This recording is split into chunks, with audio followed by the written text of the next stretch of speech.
Une émotion non dissimulée pour la championne du monde. Un état d'esprit serein, motivé, mais quand même très prudent, parce qu'on entame une nouvelle saison qui est la saison de la confirmation, après notre excellente saison 2022.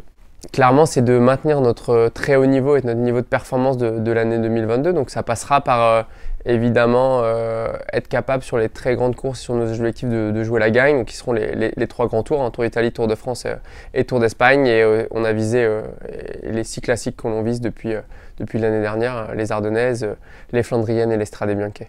Ça a commencé en 2020 avec la création de notre service course qu'on a construit de A à Z. À court terme, ça va être l'agrandissement de ce service course entre 300 et 400 mètres carrés pour créer plus de bureaux, pour accueillir plus de nouveaux salariés et qui puissent vivre ici et dans de très bonnes conditions. Plus de stockage aussi pour nous en termes de matériel. Et à long terme, ça va être capable de s'inscrire à la même vitesse que le cyclisme féminin de haut niveau, avec une équipe encore plus structurée sportivement, un projet d'équipe réserve encore plus ancré dans son territoire. Voilà, on a pas mal de projets en tête, mais clairement on se met sur un objectif 2028 et ça va aussi passer par des reconductions de contrats. On est en course au premier trimestre de re-signer officiellement avec FDJ jusqu'en 2025 et de prolonger aussi de 2024 à 2025 avec Suez, afin d'être encore plus solide et des pourparlers aussi sur l'avenir.